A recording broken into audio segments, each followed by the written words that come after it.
Sidang putusan terhadap Nenek Asyani 63 tahun terdakwa pencuri kayu perhutani di Pengadilan Negeri Situbondo, Jawa Timur diwarnai ketegangan. Mendengar putusan hakim, Nenek Asyani langsung berteriak mencaci maki majelis hakim karena tidak terima dianggap pencuri kayu jati.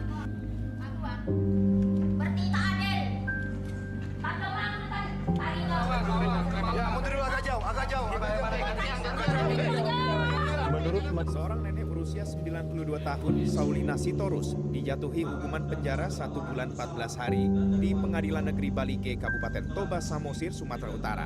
Saulina terbukti bersalah karena menebang pohon durian.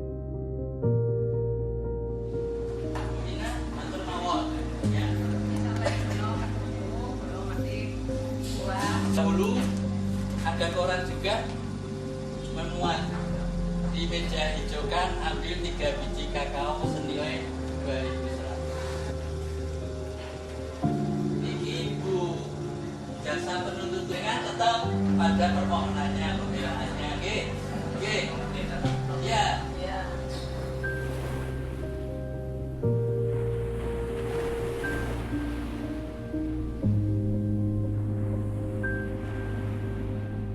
Kejaksaan adalah institusi satu-satunya yang bisa menentukan seseorang itu masuk ke ranah peradilan atau tidak.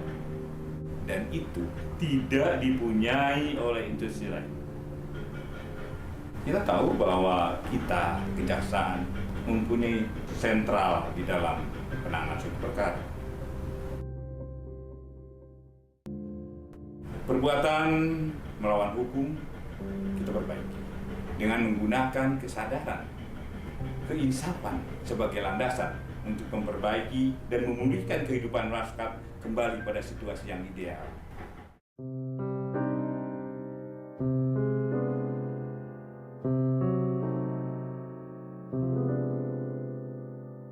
Pasal yang dikenakan oleh penyidik pasal 363 ayat 1 ke 5 KUHP, yang mana pasal 363 tersebut mengandung unsur pemberatan, yaitu dilakukan dengan cara merusak.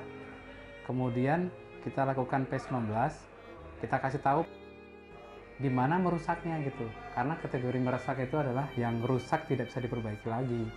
Kebetulan tempat jualannya itu seperti kargo. Dia niat mau mengambil alat press mesin press minuman itu, yang sebenarnya nilainya juga nggak lebih dari 7.500. Setelah itu, dalam berkas perkara itu ditemukan ada surat perjanjian perdamaian. Kita lakukan penelitian, kami penasaran. Akhirnya kami undang penyidiknya untuk menanyakan. Akhirnya penyidik datang, kita berkoordinasi, menerangkan memang sudah ada niatan berdamai. Karena memang si korban merasa kasihan lihat perekonomian atau kehidupan dari si pelaku. Jadi kami juga survei ke rumah, kami lihat memang cukup prihatin. Setelah itu kami laporkan berjenjang kepada Bapak Kepala Kejaksaan Negeri dan Bapak Kepala Kejaksaan Tinggi, kami buatkan laporannya. Tidak karena semata-mata karena niatnya memang mau berbuat jahat. Ya memang ada situasi, kondisi yang mereka akhirnya harus bagaimana caranya dapat makan, ngurusan perut, itu. Cuman kadang-kadang kan mereka ini yang namanya mereka melakukan kejahatan kan pukul rata. Korbannya juga kadang-kadang juga orang miskin. Coba, gimana nih kita nih sebagai penegak hukum menghadapi hal ini? Ada pelaku yang dalam keadaan memang mereka memerlukan, katakanlah sesuap makan. Ketika mereka melakukan kejahatan, misalnya pencurian, korbannya pun sebenarnya juga orang yang tidak punya, orang yang nggak mampu, orang yang cari makan juga. Nah, sementara kalau kita proses hukum, oke nih, kita ditangkap, kemudian kita proses ke pengadilan, kita hukum, masuk penjara orang ini. Cuman apa selesai kayak begitu? Yang satu di penjara, yang korbannya, sebenarnya korban, kalau korban-korban masyarakat miskin itu kan yang mereka harapkan kan pemulihan. Gue dirugiin nih, saya sudah pontang-panting cari duit, misalnya beli motor, kredit atau bagaimana, udah kredit saya nunggak segala macam, nyari pekerjaan susah, dicolong lagi. Nah, ketika mereka melaporkan ke polisi, sebenarnya yang mereka inginkan itu bukan orang itu di penjara. Kalau kita mau jujur, yang mereka inginkan itu barang saya balik dong. Kan itu. Jadi ada pemulihan di situ.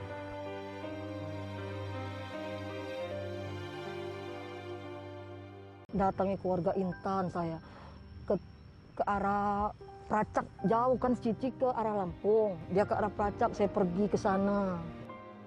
Naik motor sendiri nemuin Intan itu. Alhamdulillah diterima oleh ya udah gini. Datang ke rumah, ketemu orang tua, istiqat baik mau minta maaf. Ibunya sama RT, sama istri RT. Ya, RT daerah sana.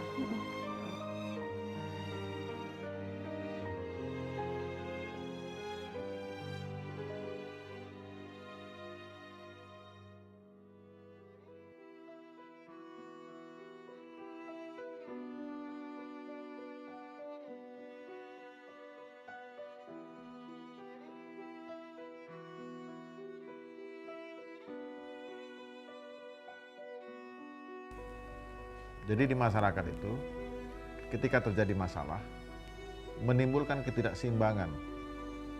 Sehingga jaksa, salah satu bagian daripada penegak hukum, harus dapat memberikan keadilan, yaitu memulihkan keadaan seperti keadaan sebelum terjadi suatu tindak pidana. Pasal 139 KUHP. Jaksa selaku pemilik perkara dapat menentukan layak tidaknya satu perkara dilimpahkan pengadilan. Ketika jaksa memilih penyelesaian perkara melalui penghentian penuntutan melalui restoratif justice, itu dapat dibenarkan. Kata maaf dari korban maupun dari pelaku, jaksa harus menginisiasi itu. Jaksa harus proaktif. Jaksa harus dari proses pra penuntutan. Ini harus dilakukan oleh para kasih hidup, para jaksa, kajari dan kajati, karena ini ditunggu oleh rakyat, supaya masyarakat terjaga tatanannya, tatanan kehidupan yang damai di masyarakat, tidak kehidupan konflik. Itulah tugas jaksa. Bismillahirrahmanirrahim. Assalamualaikum warahmatullahi wabarakatuh. Untuk hari ini suami istri ya. Kenapa sampai dipukul istrinya? Ya mudah-mudahan habis ini jangan lagi ya. Kami pikir bakal disidang kayak di film-film ya, gitu. di film-film gitu yang depannya ada jaksa penuntut umum. Terus nanti keluarganya marah-marah. Iya. Diketok palu kayak gitu, pikirannya kayak gitu. Tanya cuma duduk-duduk aja. Iya, ngobrol-ngobrol biasa. Iya. Ternyata ya nggak ada. Ramah-ramah, biasa aja. Kayak gini lah. Mereka berusaha biar kita juga nyaman gitu kan. Nggak yang tertekan, diinterogasi gitu, nggak. Katanya pilihan ada di tangan kami. Ya terserah mau gimana baiknya, keputusannya di tangan kalian. Kami hanya ya bisa melakukan prosedur yang ada. Menjalankan prosedur aja.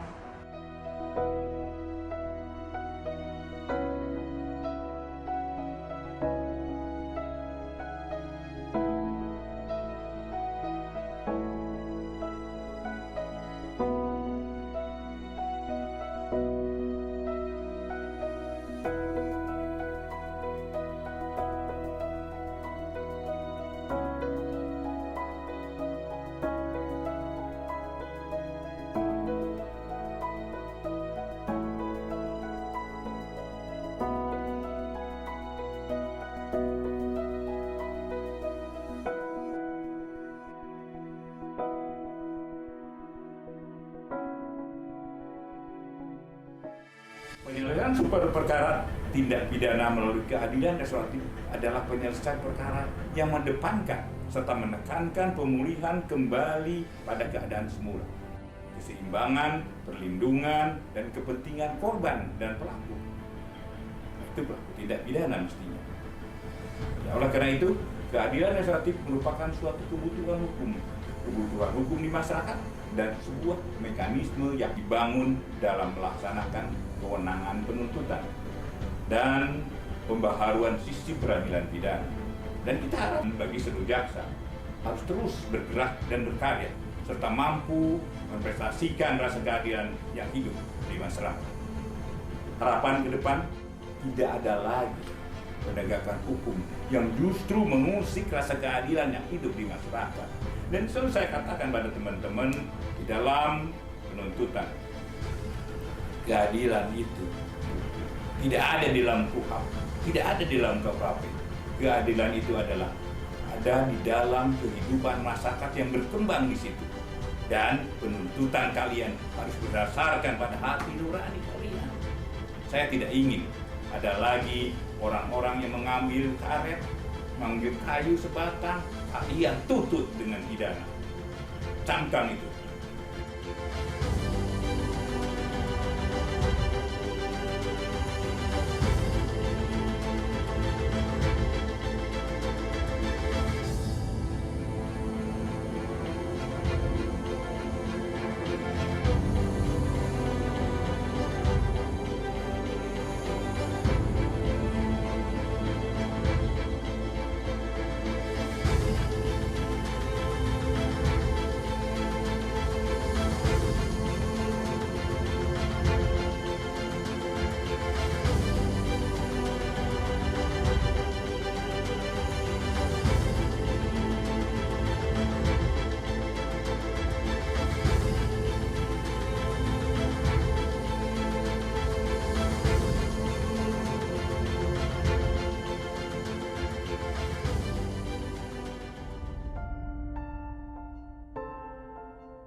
Action, ambil tahanan. Siap.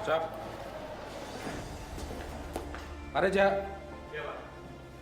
Jemputan sudah datang, siap-siap.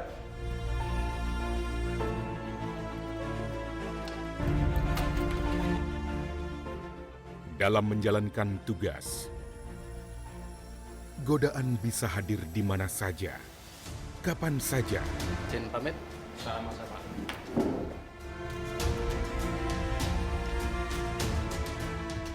Seperti magnet.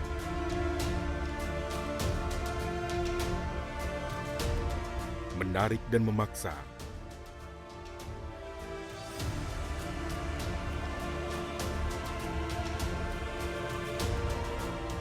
Untuk melakukan yang tak ingin sebenarnya dilakukan.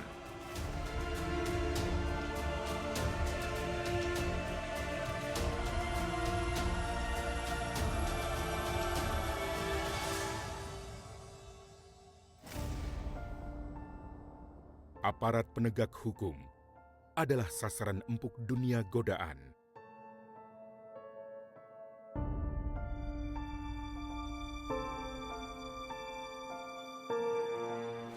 Ya, sebentar, Bu. Saya cek dulu makanannya, Bu. Setiap makanan yang dibawa pengunjung harus kita periksa dulu.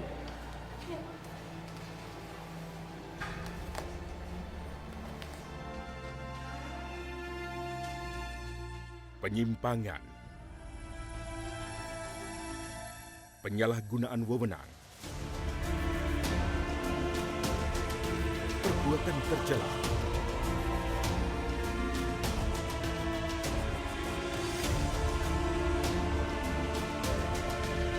yang dilakukan aparat penegak hukum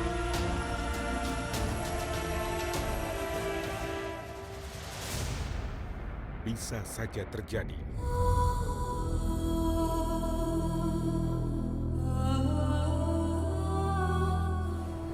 Siang, Bu. Siang. Bu, tadi ada keluarga terdakwa Reza mau ketemu Ibu. Kan nggak boleh ketemu sama jaksa. Dia minta diringankan tuntutannya, Bu.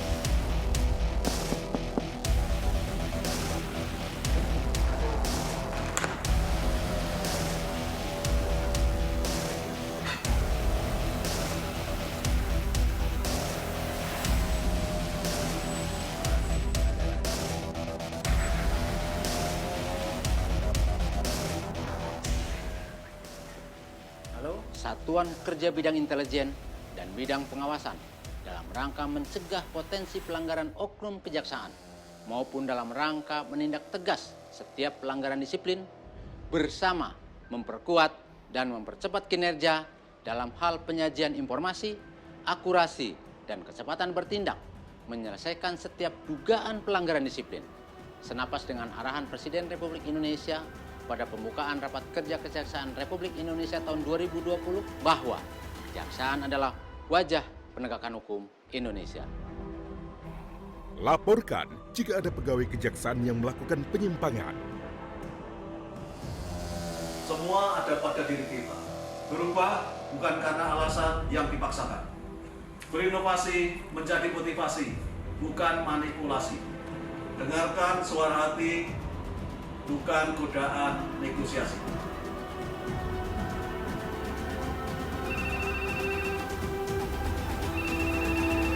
Halo, Satgas 53, ada yang bisa kami bantu?